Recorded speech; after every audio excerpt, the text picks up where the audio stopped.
Assalamualaikum warahmatullahi wabarakatuh. Alhamdulillah wassalatu wassalamu ala Rasulillah wa ala alihi wasahbihi wa man wala amma ba'd. Tuan-tuan dan puan rahimani wa rahimakumullah, syukur kehadirat Allah Subhanahu wa taala pada malam yang berbahagia ini kita telah pun sama-sama memasuki bulan Rejab.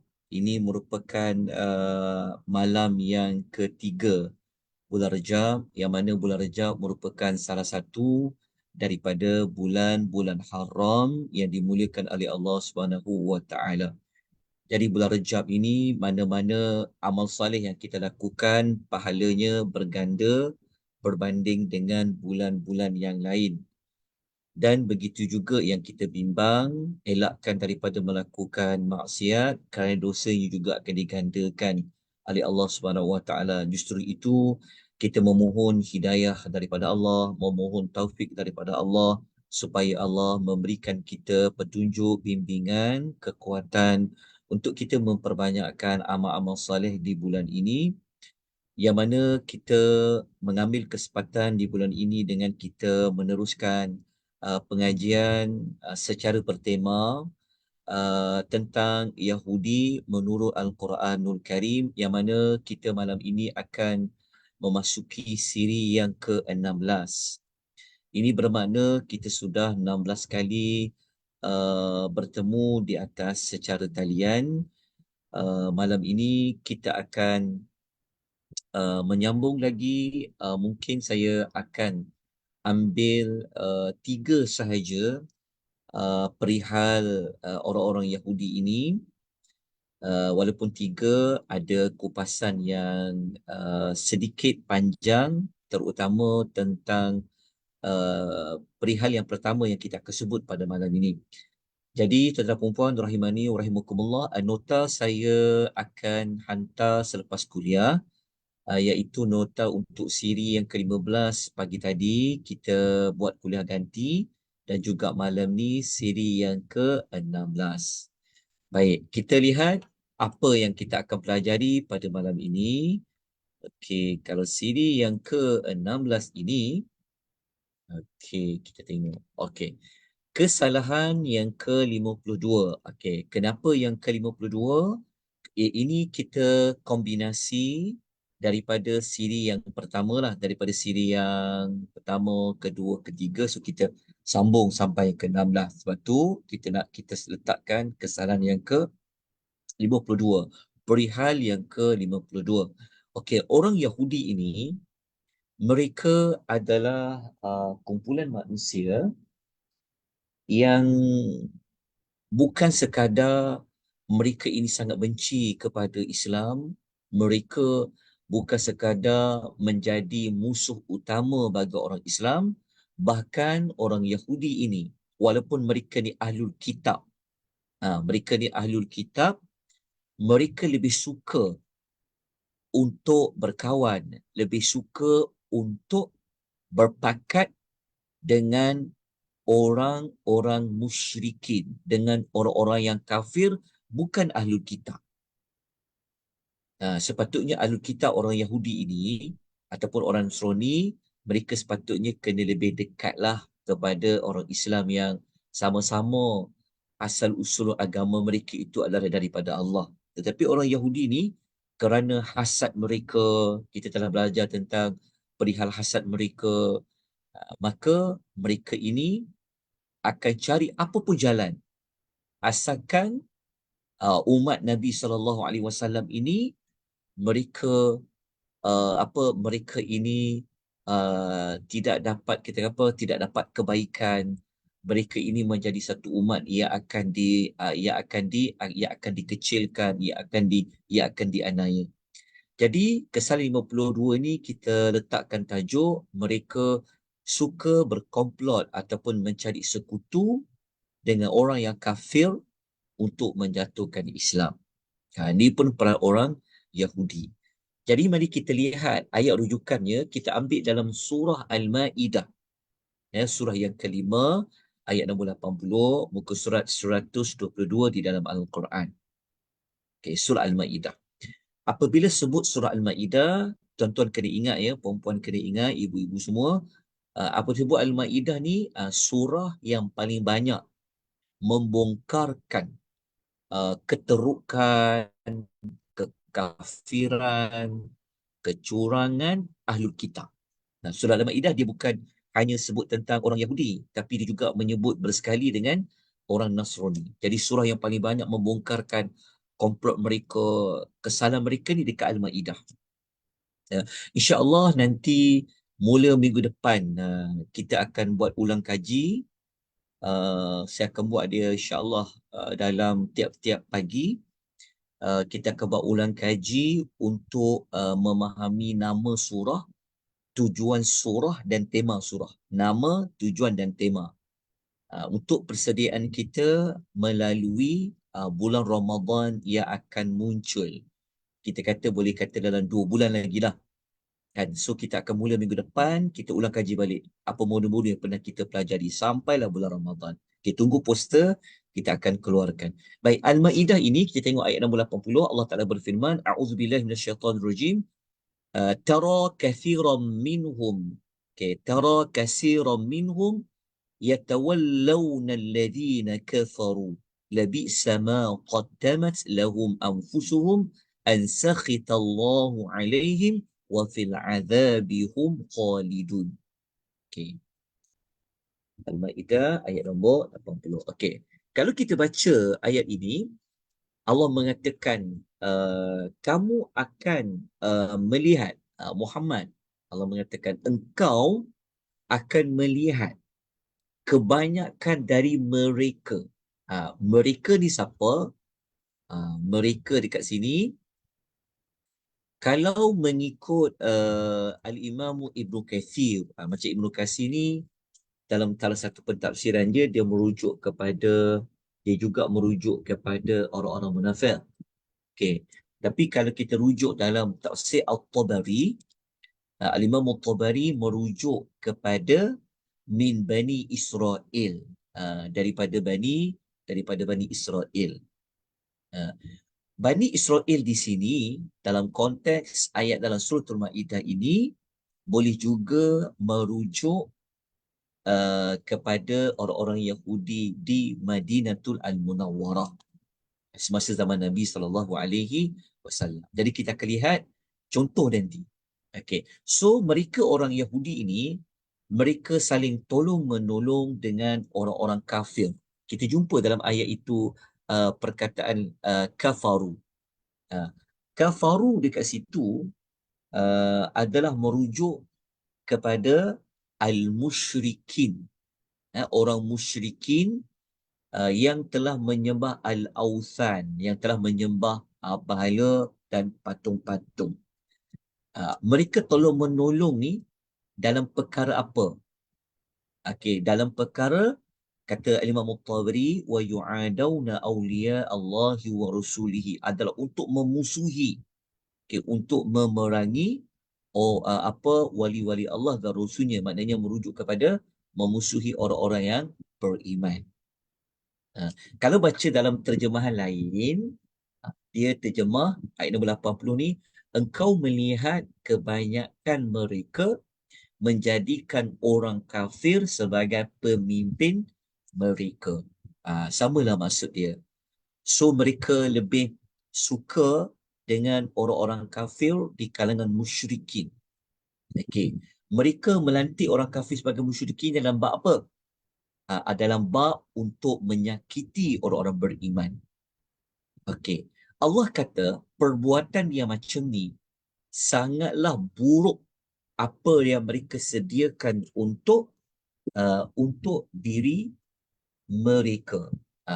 Apa yang sediakan untuk diri mereka tu membawa maksud mereka ini seolah-olah telah bersiap sedia untuk dapat balasan buruk di hari akhirat. Itu maksudnya. Yang mereka sediakan untuk diri mereka tu maksudnya untuk kehidupan mereka nanti dapat balasan di hari akhirat. Okey. Apa yang mereka telah dapat dari Allah? Iaitu mereka mendapat kemurkaan Allah dan mereka akan kekal di dalam siksaan.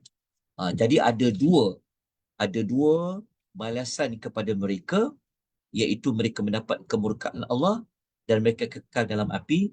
Mereka akan berada dalam azab api neraka di hari kiamat. Sebab apa? Sebab mereka mencari jalan, mereka sanggup untuk berpakat, berkomplot dengan orang-orang kafir yang lain untuk memusik orang Islam. Okey, saya bawa satu contoh dalam cerita ini. Kita ambil contoh yang paling dekat dalam Al-Quran, terang jelas. Kita kena rujuk dalam surah ni. Tengok dalam surah Al-Ahzab. Nama Al-Ahzab itu adalah golongan yang bersekutu. Al-Ahzab ni maksudnya ada beberapa kumpulan mereka berpakat. Kalau macam Yahudi zaman sekarang ni, kan mungkin mereka berpakat dengan Amerika Syarikat ke, mereka berpakat dengan mereka berpakat dengan NATO ke, mereka berpakat dengan juga beberapa negara-negara orang Arab juga. Okey. Jadi mereka ni, walaupun kita belajar sebelum ni, masih ingat lagi yang kita belajar orang Yahudi ni, mereka tak iktiraf agama orang Nasrani. Mereka tak iktiraf apa bangsa-bangsa yang lain. Kan mereka kata mereka ni manusia pilihan. Mereka kalau masuk syurga, mereka akan masuk syurga. Lepas tu mereka ni kekasih Allah, mereka ke anak Allah. Tapi asalkan dapat lawan orang Islam ni, dia sanggup bersekongkol. Okey. Surah Al-Ahzab ni, kalau kita masih ingat, dia surah yang ke-33 dalam Al-Quranul Karim. Okey. Surah Al-Ahzab ni kenapa dinamakan Al-Ahzab? Kerana adanya pakatan di antara orang musyrikin Mekah, lepas tu dengan bangsa Arab Bani Ghatafan dan Yahudi Bani Quraidah untuk menentang orang Islam di Madinah. Tengok orang Yahudi ni. Mereka nak tentang Nabi, nak lawan Nabi dan orang beriman, mereka bersepakat dengan orang-orang musyrikin. Ini contoh untuk menguatkan perbahasan kita pada pelanggaran mereka yang ke-52 itu. Okey. InsyaAllah saya akan letakkan dekat nota itu ayat dalam surah Al-Ahzab tentang Perang Ahzab. Perang Ahzab ni, kalau kita masih ingat, ia juga dinamakan Perang Parit. Dia panggil Perang Khandaq. Perang Khandaq. Okey. Nota ni sebenarnya dia dekat nota nama-nama surah. InsyaAllah nanti kita akan buat ulang kaji. Kenapa surah tu nama Ahzab? Nanti kita akan ulang kaji insyaAllah. Bermula minggu depan, hari Isnin. Kita akan mulakan. Okey, tuan-tuan tengok gambar raja. Pertama tuan-tuan nampak tak gambar raja saya papar ni? Gambar raja yang peta ni. Nampak, Ustaz. Okey, nampak kan? Okey, kita tengok. Yang cuba tengok yang bulatan biru kat bawah tu. Ini adalah Yahudi Bani Quraidah. Okey. Nampak tak ada dua bukit? Jabal, ada dua bukit ni.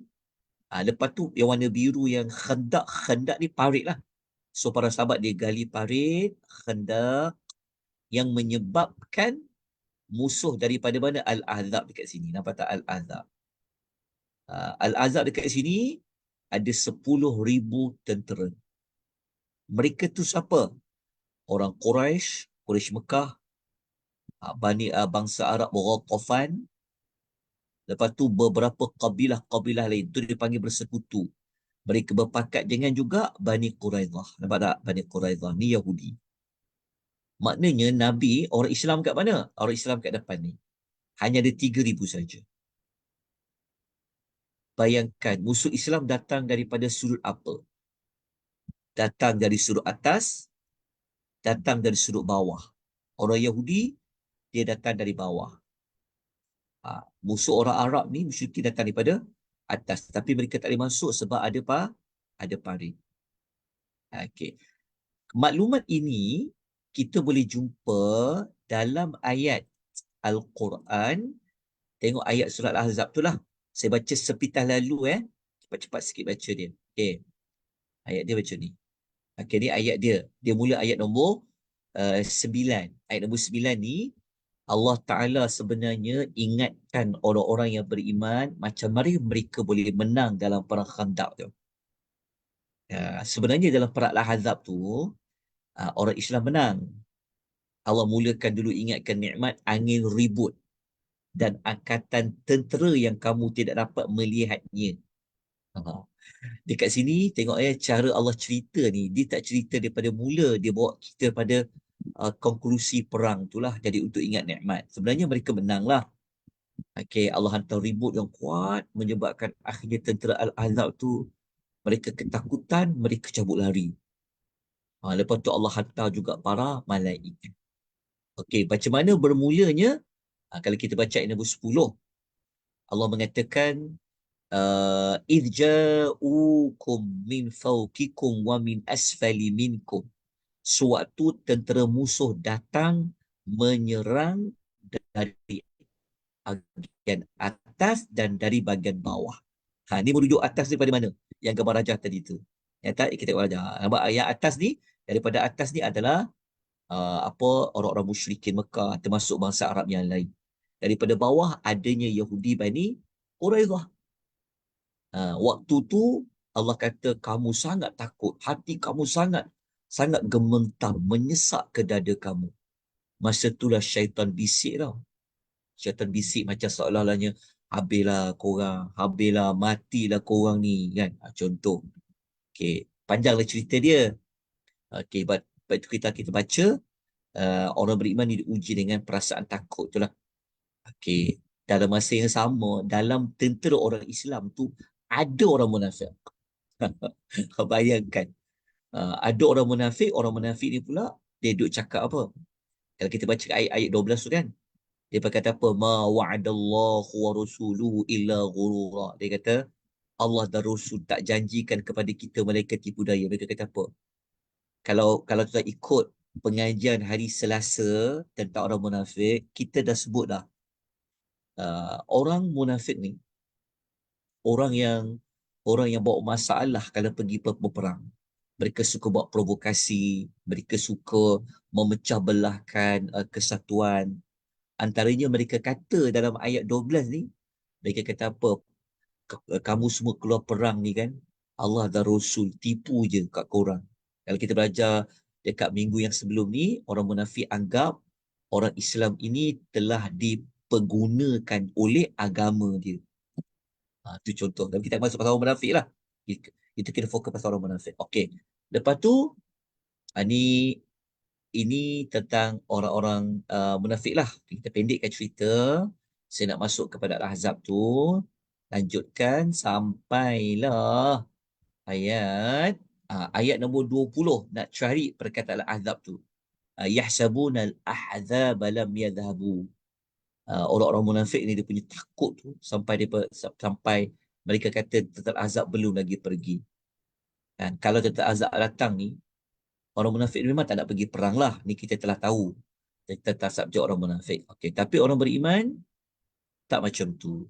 Orang beriman perlu tengok al-azab, mereka berkata, inilah yang telah dijanjikan oleh Allah dan Rasul kepada kami. Benarlah Allah dan Rasulnya. Itu beza orang beriman. Jadi ini saya nak sebutkan contoh. Contoh orang-orang Yahudi ini mereka sanggup berkomplot dengan agama daripada kumpulan daripada orang-orang kafir yang lain. Okey, jahat mereka ni. Okey, sampailah ke hari ini orang Yahudi Israel Yahudi mereka sanggup untuk buat apa saja di atas nama macam-macam lah. Okey. Kita masuk ke kesalahan yang ke-53. Namun begitu, berita gembira kepada kita, orang Yahudi ini sebenarnya mereka tidak bersatu hati. Ahlul Kitab ni mereka berpecah belah. Sebab itu dalam doa yang kita selalu baca dekat doa kunut nazilah kan, antara kan kita baca, kita kata Allahumma farriq jam'ahum. Kan kita kata, Ya Allah, pecah belahkanlah uh, kesatuan mereka. Uh, tapi sayang, 1000 kali sayang, orang Islam pun berpecah juga. Sepatutnya orang Islam ni jangan ikut macam orang Ahlul Kitab. Jangan ikut macam orang Yahudi yang berpecah belah. Patutnya kita wa'tasimu bihablillahi jami'a. Berpecah belah, berpegang teguh dengan tali Allah. Tengok apa jadi dekat negara kita pun macam tu juga. Apatah lagi orang-orang Islam di peringkat antarabangsa. Kan? Negara Islam sepatutnya bersatu untuk memerangi orang apa Yahudi, apa Israel, Zionis tu. Tapi kita tiru perangai orang-orang Yahudi. Okey. Ayat yang ke-53 ini kita rujuk dalam surah Ali Imran ayat 105. Okay, ayat nombor 105. Cuba semak muka surat dia, benar tak? 63. 105, 63. Betul, Ustaz. Betul ya? Okey. Ayat ini Allah Ta'ala bagi tahu, a'udzubillahi minasyaitonirrajim. Wala takunu kalladzina tafarraqu wa ikhtalafu min ba'di ma ja'ahumul bayyinat. Allah pesan kepada orang yang beriman, dan janganlah kamu dekat sini merujuk kepada orang-orang yang beriman. Jangan kamu jadi seperti tafarruqu wa ikhtalafu, orang-orang yang telah bercerai-berai dan berselisihan. Mereka tu siapa? Siapa itu yang dipanggil orang yang tafarruqu? Siapa itu? Wa ikhtalafu. Mereka tu adalah merujuk kepada Yahudi dan juga merujuk kepada Nasrani. Samalah. Tafarruqu, Yahudi dan Nasrani. Sama. Dua-dua tu. Okey. Dalam tafsir At-Tabari menyebutkan mereka adalah Ahlul Kitab. Okey. Mereka bercerai-berai, berselisih ni dalam isu apa? Dalam kurungan tu dah letakkanlah dalam agama mereka. Dalam agama mereka, dalam mana-mana perintah Allah, dalam mana-mana larangan Allah. Okey. Sesudah datang kepada mereka keterangan yang nyata, al-bayyinat. Keterangan yang nyata ni maksudnya orang-orang Ahlul Kitab ni mereka tahu Nabi SAW itu adalah Rasul terakhir, utusan Allah. Mereka tahu kebenaran wahyu Al-Quran yang dibawa oleh Nabi. Itu dipanggil Al-Bayyinat. Okay, kalau nak jelas Al-Bayyinah ini, kita kena rujuk surah Al-Bayyinah. Dalam juzuk yang ke-30. Ada satu surah tu surah yang lam yakunil ladina kafaru min ahlil kitab wal musyrikin, kan? Ayat itu merujuk kepada Nabi itu adalah Al-Bayyinah. Jadi kalau sebut Al-Bayyinat, merangkumi juga wahyu Al-Quranul Karim. Okey, mereka ni ada yang ikut, ada yang tak ikut. Mereka berpecah belah. Okey, mereka ini kata Allah akan dapat apa? Wa ulaika lahum azabun azim. Mereka akan dapat azab yang sangat besar sisaannya. Okey. Sebab itu, kita letakkan isu berpecah belah, bercerai-berai ini di dalam kesalahan. Di dalam pelanggaran mereka terhadap Allah. Sebab Allah perintahkan supaya bersatu hati. Okey. Tuan-tuan perempuan, rahimani wa rahimakumullah. So ayat ini, kalau kita tengok pada teladan dia, orang Islam janganlah tiru macam orang yang bukan Islam. Seperti Ahlul Kitab. Lepas tu kita belajar hadis kan, Nabi katakan, akhir zaman ini orang Yahudi terpecah kepada beberapa kan. Terpecah kepada 70 lebih. Ada satu kitab yang ada satu kitab ni dia memang cerita tentang nama-nama kumpulan orang Yahudi ni. Dia ada nama guru. Kalau Yahudi ni dia ada nama panggilan dia pecah-pecah dia tu banyak. Jadi kita ni sepatutnya Allah itu satu. Sepatutnya pergi kepada Allah yang satu. Quran itu sama. Pergi kepada Quran yang sama. Okey. Ini adalah kesalahan yang ke-53. Mudah saja untuk difahami. Okey. Jadi kita pergi kepada ayat yang berikutnya. Ni terakhir sekali lah untuk malam ni. Kita tak buat panjang. Okey. Kesalahan yang ke-54. Mereka ini suka mencari populariti. Dia suka cari pujian manusia. Yang ni dia ada sedikit perbezaan dengan orang munafik. Orang munafik sama juga. Suka nak mencari nama, suka dipuji. Tapi orang munafik, dia buat amal tu. Contohnya kalau nak suruh orang Islam nampak mereka ni orang Islam yang iltizam, dia pun solat juga, mereka juga keluarkan harta juga, kan, didermakan. Tapi orang Yahudi ni tak. Dia tak buat. Tapi dia nak orang sebut-sebut tentang mereka. Nanti kita akan tengok ayat dia. Ini sama dengan apa yang telah pun Allah ceritakan, apa yang berlaku pada hari ini ada persamaannya. Kan? Kita tengok dulu ayat Quran dia. Kita tengok dalam surah Al-Imran ayat 188. Al-Imran 188. Muka surat 75. Nanti tolong semak. 188. Okey, sambil-sambil tu saya buka sekejap tafsiran. Saya buka tafsiran Ibnu Katsir dan tafsiran Al-Imam At-Tabari. Saya tak sempat nak masukkan tafsiran itu di dalam nota. Mohon ampun ya, tuan-tuan dan puan. Okey, kita tengok ayat dia. 188. Sekejap ya. Apa ulasan? Okey.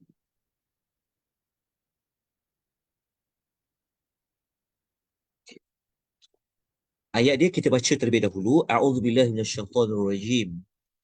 La tahsabanna alladhina yafrahuna bima ataw wa yuhibbuna an yuhmadu bima lam yaf'alu.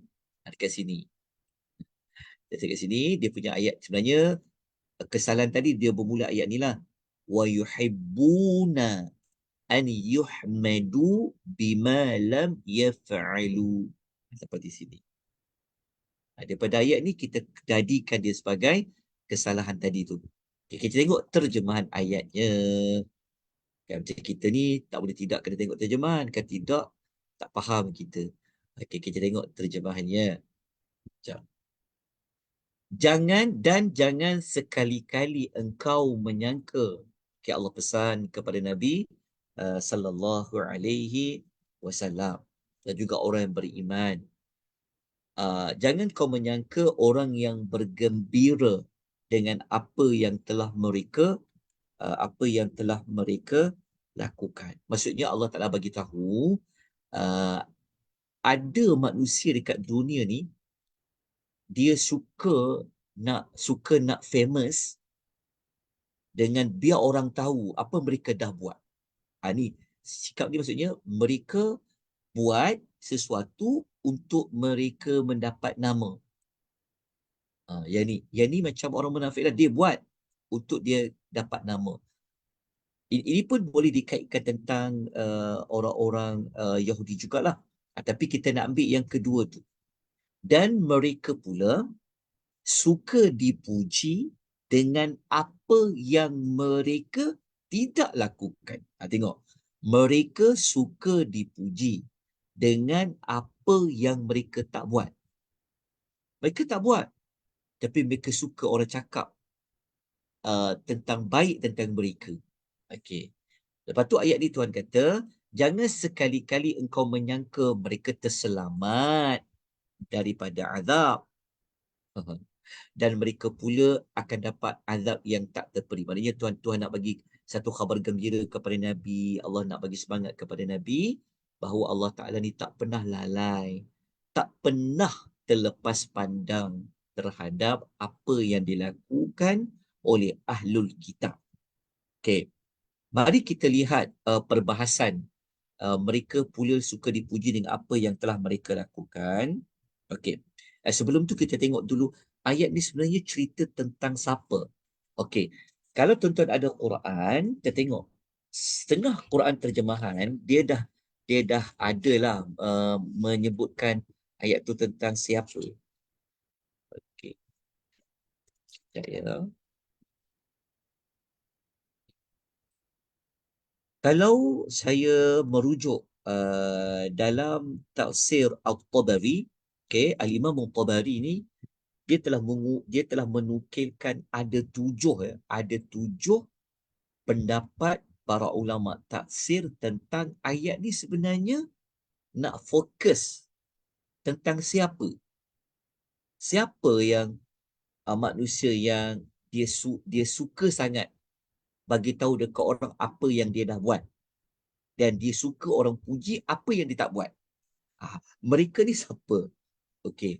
Kalau ikut pendapat yang pertama mengatakan ayat ni sebut tentang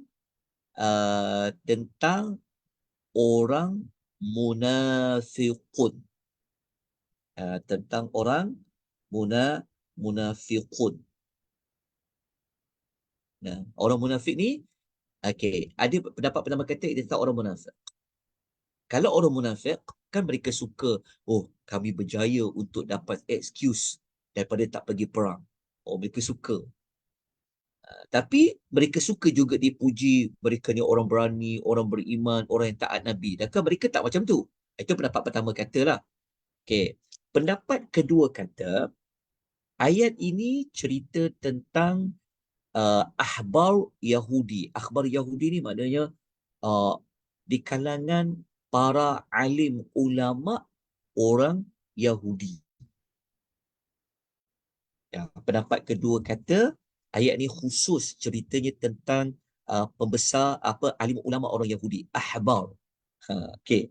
Maksudnya bukan cerita tentang semua orang Yahudi, tapi cerita fokusnya tentang Yahudi juga, tapi kepada alim ulama. Itu pendapat kedua. Okey. Kalau pendapat kedua ni, kenapa mereka gembira apa yang mereka buat? Mereka gembiralah sebab mereka dah berjaya menyesatkan manusia. Sebab itu memang mereka dah buat. Mereka dipuji ni, puji apa? Mereka suka kalau orang puji mereka, mereka ni pandai baca kitab Taurat, mereka alim ulama, mereka pak kiai, macam tu. Sedangkan kita tahu pendeta-pendeta alim ulama orang Yahudi ni dia tak sampaikan ilmu tu pun. Kan dia menyembunyikan ilmu itu. Kita dah belajar dah sebelum ni kan. Mereka selewengkan maknanya. Tapi dalam masa yang sama mereka suka dipuji, mereka adalah alim ulama. Okey. Pendapat ketiga kata ayat ini memang berkenaan dengan secara keseluruhan orang Yahudi. Okey. Kenapa mereka gembira tu? Mereka gembira kerana mereka berjaya menolak, mendustakan kerasulan Nabi sallallahu alaihi wasallam. Okey, apa yang mereka suka dipuji? Mereka suka dipuji yang mereka tak buat ni. Mereka suka dipuji, orang Yahudi ni orang yang kuat salat ke, orang yang berpuasa. Kita tahu tuan-tuan, orang Yahudi puasa juga. Orang Yahudi dia sembahyang juga. Macam kita tengok dekat Palestin kan, dia meratap dekat tembok tu kan. Dia ada baju dia, kan dia baca kitab-kitab dia tu kan, nampak tak? Mereka nak tunjuk mereka ni taat. Mereka ni salat, mereka juga puasa. Okey. Itu pendapat ketiga ya. Pendapat keempat kata ayat yang ini hanya merujuk ayat yang keempat ini ayat ini merujuk kepada orang Yahudi, okey, orang Yahudi juga, tapi orang Yahudi dekat sini dia bangga dia buat apa? Dia bangga dia telah berjaya mengubah kitab Taurat. Apa yang mereka suka pujian? Dia suka manusia memuji-muji mereka atas perbuatan itu. Okeylah, panjanglah perbincangannya. Okey, untuk jimatkan waktu, saya sebutlah. Okey, Al-Imam At-Tabari telah memilih daripada banyak-banyak dalam tafsir tu, pendapat yang terpilih adalah tentang tentang apa? Adalah tentang orang Yahudi. Okay. Ya, adalah tentang orang Yahudi lah. Mudah ceritanya, memang dia merujuk kepada orang Yahudi, bukan merujuk kepada orang-orang munafik. Okey. Saya nak sebutkan tafsiran Ibnu Katsir sekejap. Okey, Ibnu Katsir. Dia tak sebut siapa ni, kejap. Hmm.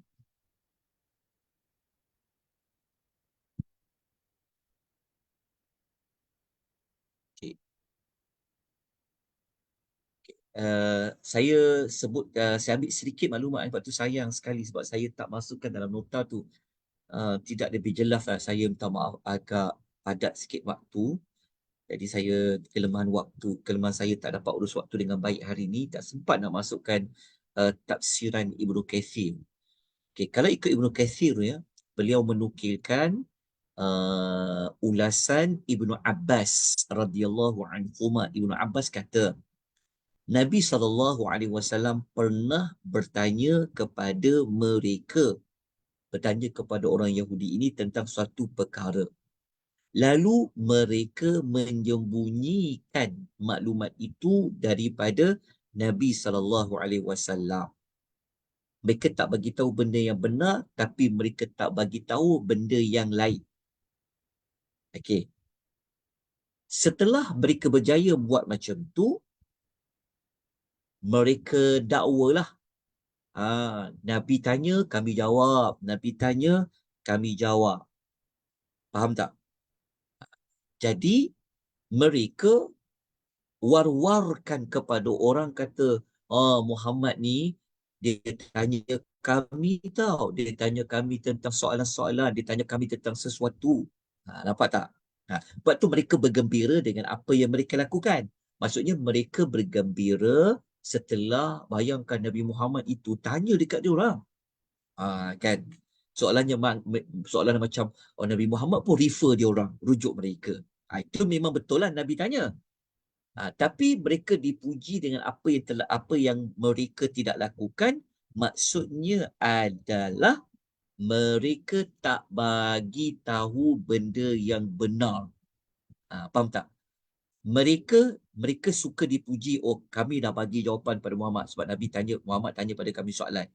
Tapi yang mereka tak lakukan tu maksudnya mereka tak bagi tahu maklumat yang sebenar. Yang mereka tahu bagi tahu kepada Nabi tu adalah maklumat yang palsu.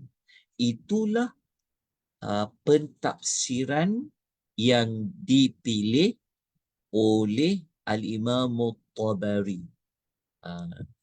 Okay, pertama, ingat ayat ni memang tentang orang Yahudi. Okey. Mereka sangat bergembira setelah Nabi merujuk mereka dalam satu perkara.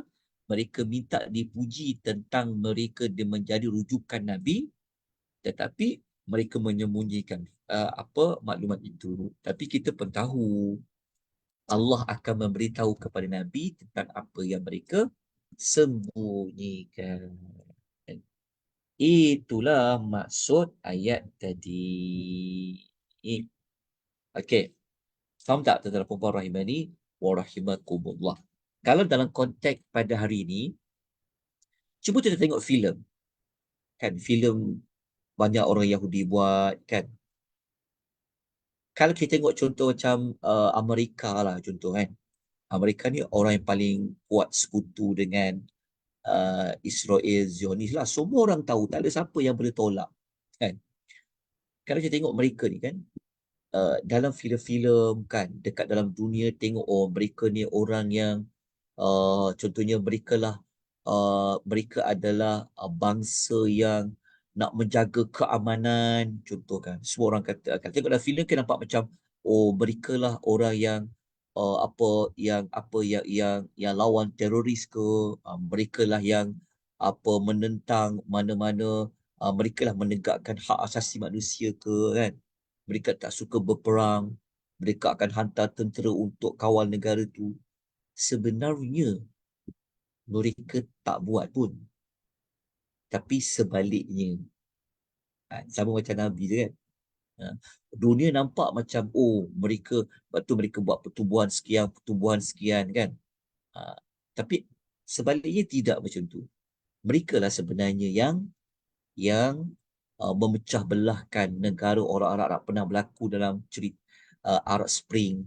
Kita tahu sebelum ni, sebenarnya di sebalik itu adanya orang-orang munafik dan orang-orang Yahudi. Semua orang tahu. Dan siapa baca sejarah, baca apa yang berlaku kat dunia ni, semuanya ada yang berada di belakang mereka. Jadi supaya orang nampak, dunia nampak, oh mereka syarikat ni kuasa dunia yang menjaga hak asasi dan sebagainya. Tapi pada hakikatnya mereka tak buat pun. Itu contohlah untuk apa untuk isu ini yang kita boleh dapat pelajari apa disebut oleh Allah Subhanahu wa Ta'ala. Okey,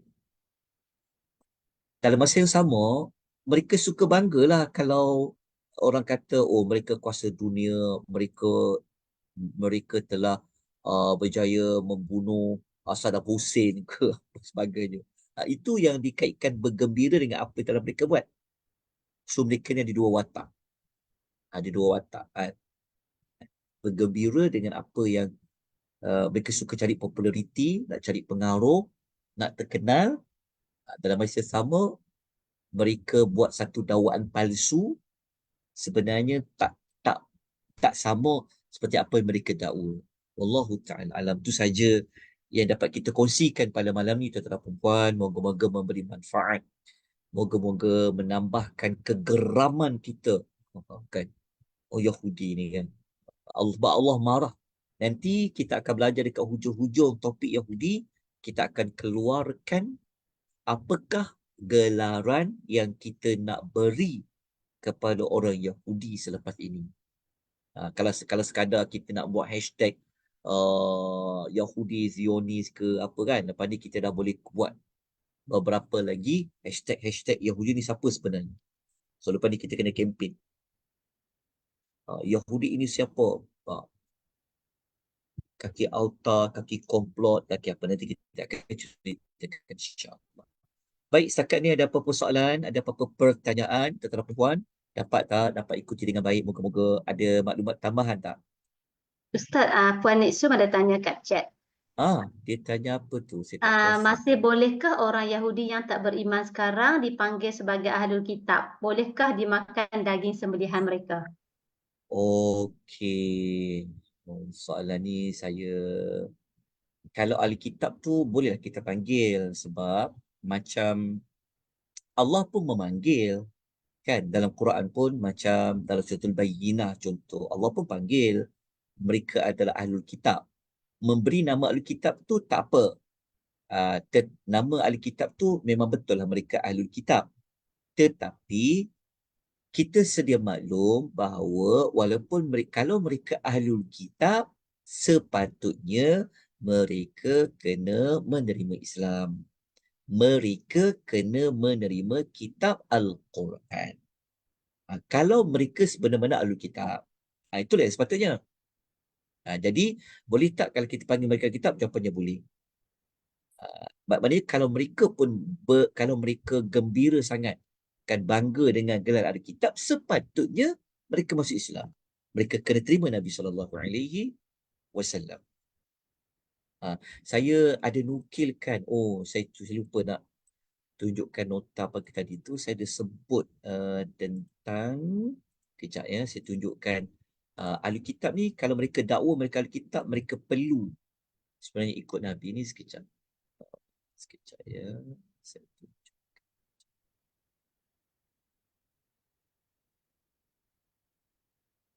Okey. Ni saya nak tunjukkan nota yang ni. Saya tunjukkan hadis ni. Hadis ni. Sekejap ya. Hadis. Hadis. Sekejap ya. Mana hadis ni? Ni hadisnya. Nampak tak hadis ni? Tengok Nabi kata apa. Nabi sebut dalam hadis riwayat Muslim ya. Demi jiwa Muhammad dan berada di dalam tangannya. Nyawa Nabi ni berada bawah kekuasaan Allah Azza wa Jalla. Tiada seorang pun dari kalangan Yahudi maupun Nasrani yang pernah mendengar seruanku lalu dia mati tanpa beriman kepada apa yang diutuskan bersamaku, melainkan dia akan menjadi penghuni neraka. Maknanya, mereka kalau benar-benar ahlul kitab sepatutnya kenalah masuk Islam. Jawapannya boleh tak? Jawapannya boleh. Cuma, okey. Itu yang pertama. Sebab Allah sendiri panggil mereka ahlul kitab. Kalau mereka ahlul kitab, bolehkah memakan daging sembelihan mereka? Yang ini saya tak dapat nak jawab soalan ini pada malam ini. Kita cuba tengok di dalam fatwa ada tak? Tengok ada tak dalam fatwa. Hukum makan sembelihan ahlul kitab. Okay, kita tengok ya. Okay. Saya tunjukkan, kalau Nik Sum nak tengok dia punya jawapan tu, saya tunjukkan dekat artikel Jabatan Mufti Wilayah. Okay, nampak tak? Saya paparkan ni. Hukum Muslim memakan makanan dan buah-buahan sembahan. Apa bukti orang ni kitab? Bukan ni. Bukan ni, jap sembahan pula. Bukan yang ni. Sekejap. Hukum. Okey, ada. Sekejap ya. Ni. Memakan makanan. Okey, tengok dekat sini ya. Jawapan dia ada.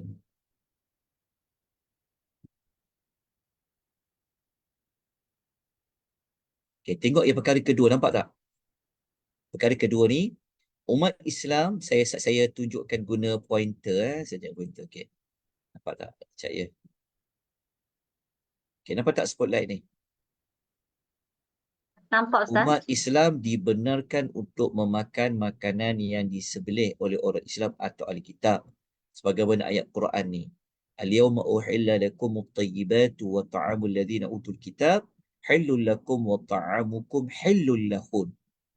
Allah kata, dan makanan sembelihan kamu adalah halal bagi mereka. Begitu juga sembelihan orang kitab halal bagi kamu. Al-Ma'idah ayat 5. Nampak ya? Ayat nombor 5. Okey, kita lanjutkan lagi. Tapi kalau sembelihan bukan ahlul kitab, macam agama Buddha, maka hukumnya adalah haram. Kerana tak menyebut nama Allah tu. Maka jelas memakan makanan sembelihan bukan Islam adalah haram kerana mereka tidak mengikut syarak. Tengok kesimpulan dia. Kesimpulan dia adalah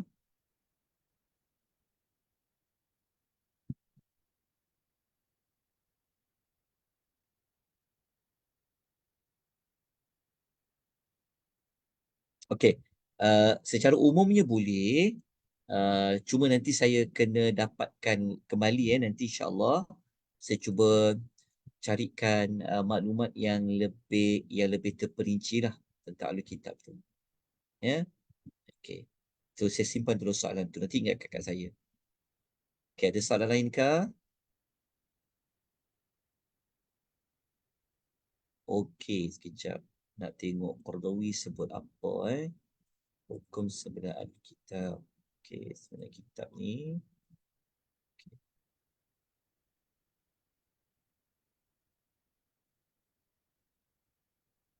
Okey.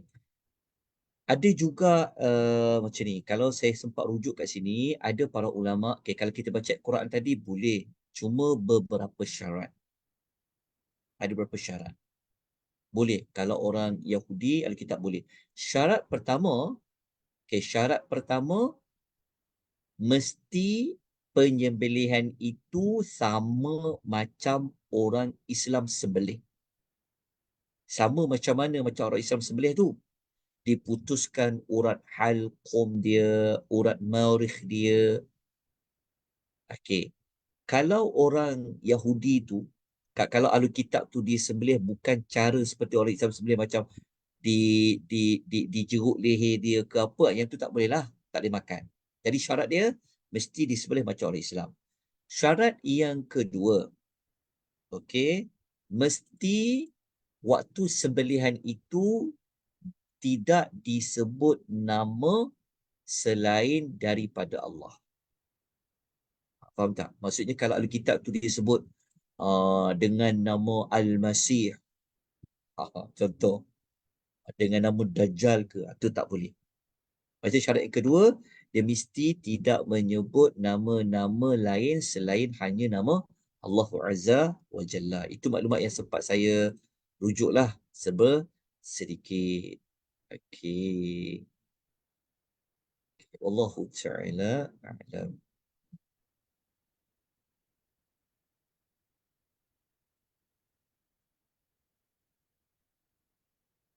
Okey. Ada pertanyaan lain kah? Kalau tiada, kita jumpa pada minggu yang berikutnya. Jadi malam esok, saya nak maklumkan kita akan sambung. Kita berhenti, saya tangguhkan sekejap tajuk fakta kisah para Nabi, kerana kita nak menyambung siri kedua, tajuk yang kita bentang hari Khamis yang lalu, iaitu berdamai dengan ujian tu. InsyaAllah pihak penganjur dia bersetuju untuk buat siri yang kedua besok malam. Jadi saya akan hantar poster tu pagi esok, insyaAllah, atau tengah hari esok, untuk ikuti kelas malam yang berikutnya. Jadi moga-moga dapat manfaat. Kita jumpa lagi nanti pada siri-siri yang akan datang. Doakan semoga minggu depan ni kita dapat memulakan siri ulang kaji, siri ulang kaji untuk faham 30 juzuk Al-Quran. Kita akan buat mungkin kita akan ambil Isnin sampai hari Jumaat. Kita akan buat awal pagi lah sikit. Mungkin kita akan mula pukul 8. Kita tak ambil lama lah.